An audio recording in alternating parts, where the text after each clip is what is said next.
E adesso, come di consueto, abbiamo un ospite in studio, quest'oggi Anna Pino, presidente della Fratres di San Giovanni La Punta. Con lei parliamo di sangue, di donazione di sangue, un gesto semplice che però ancora registra ritrosie da parte di tanti, e con Anna Pino vogliamo parlare invece di questo atto di grande generosità. Buongiorno, ben trovata. Buongiorno a voi, buongiorno a tutti. Allora, come vanno le donazioni e perché questa paura di donare?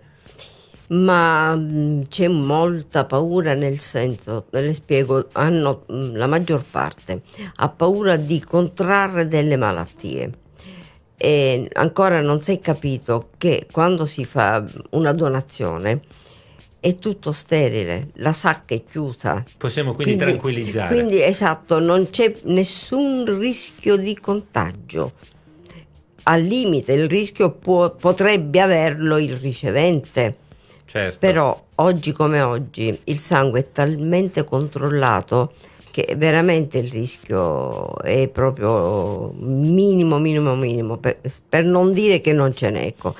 Quindi tanti sono, ancora devo dire che tanta gente, tanti giovani che sono di una dolcezza, di una sensibilità, di che se ne dica, che i giovani di oggi sono vuoti, che i giovani non recepiscono, è tutto falso.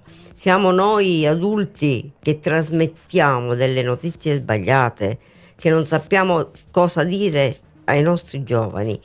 Noi abbiamo dei ragazzi che mi chiedono: signora, ma la nonna mi ha detto che il sangue si vende. E invece no.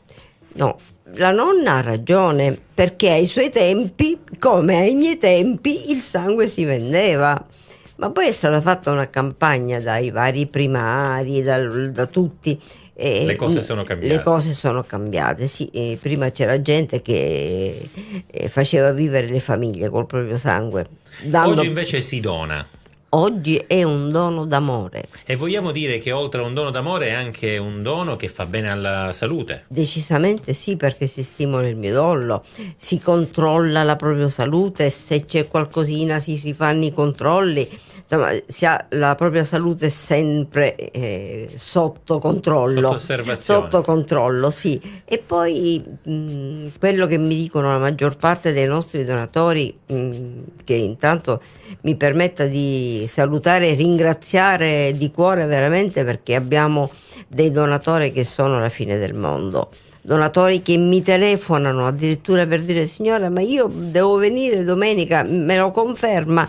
Non mi danno il tempo di chiamarli. Quindi proprio veramente grazie a tutti i donatori di cuore. E poi stavamo dicendo che il donatore di oggi viene a donare con lo spirito proprio di aiutare gli altri, quindi della di generosità, solidarietà, dell'altruismo. esatto, sì. E sono quelli che restano. E di questo ne parleremo ancora, grazie alla Fratres, perché Anna Pino rimane con noi in studio ancora per un po', quindi avremo modo di parlare dei vari aspetti. Buongiorno Notizia intanto prosegue, restate con noi. Studio 90 Italia. E adesso, grazie al contributo della nostra ospite in studio, Anna Pino, presidente della Fratres di San Giovanni La Punta, continuiamo a parlare di donazioni. Dicevamo prima, è stato un anno impegnativo, un'estate difficile dal punto di vista della raccolta di sangue. Per quale motivo? Decisamente sì, quest'anno è stato parecchio pesante.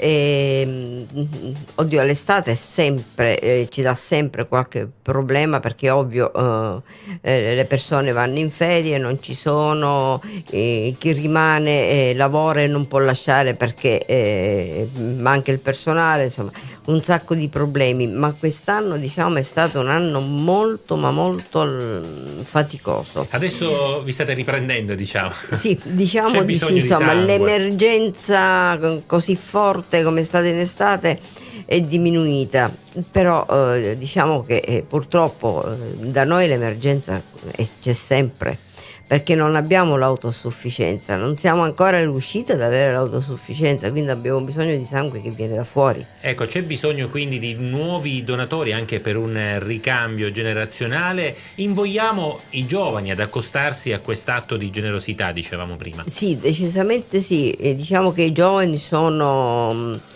di una sensibilità grandissima e bisogna saperli stimolare e soprattutto informare, perché tanti giovani non si avvicinano perché non sono informati, perché pensano ad altre cose, ma non c'è nessuno che dice: ma sai, se tu vai a donare una sacca di sangue aiuti 3 persone, perché non lo fai? E una volta ogni tanto, non si fa molte tutti volte i giorni. c'è anche, oltre che disinformazione, paura. E allora spieghiamo bene che non c'è nessun tipo di dolore, è è una puntura. Una puntura, ecco, come un'analisi. Si vanno a fare le analisi. Esatto.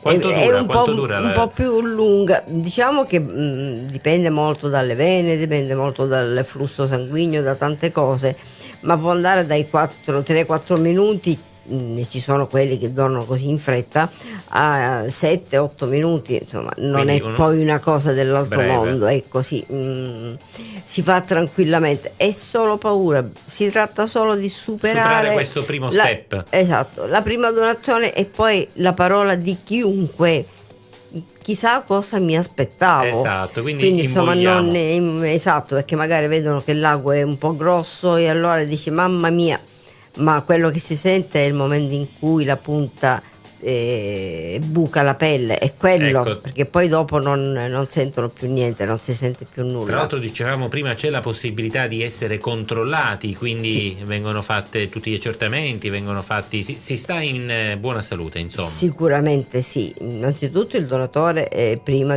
si fa l'emoglobina per controllare il valore, poi fa la visita col medico che le controlla un po' la pressione, fa una chiacchierata per vedere un po' tutto. Quando il medico dice sì, va bene, si può donare, si dona. Sulla sacca vengono fatte parecchie analisi che vanno al donatore in modo da controllarsi periodicamente.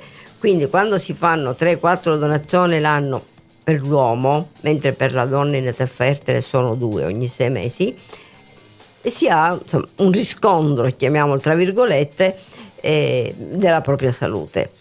Ecco, dicevamo, qual è la fascia di età che può donare? E allora si può donare dai 18 anni ai 70. Ultimo decreto del 2017 ha portato l'età massima a 70. Quindi una fascia abbastanza larga. Abbastanza larga, sì. È ovvio che chi ha 67, 68, 69 non farà 4 donazioni certo, l'anno, ne farà di meno. Però devo dire una cosa, che i donatori che abbiamo noi in questa fascia di età sono di una felicità unica, perché mi diceva l'altro giorno un donatore, dice: io adesso che non posso più donare mi sento inutile. E quindi dico: guardi che lei può ancora donare fino a 70, ma la felicità e la gioia di quel donatore mi ha abbracciata. Dice: no, mi ha dato una notizia bellissima. Una proroga in attesa, diciamo. Esatto, per dire che se una cosa una sente di farla poi e non la può fare, poi dispiace. Continueremo a parlare ancora tra pochi minuti di donazioni, ricorderemo anche il calendario previsto alla Fratres di San Giovanni La Punta per quanti vogliono accostarsi a questa pratica, una pratica, dicevamo, di generosità e d'amore. Intanto linea alla regia, ancora spazio alla musica. Studio 90 Italia.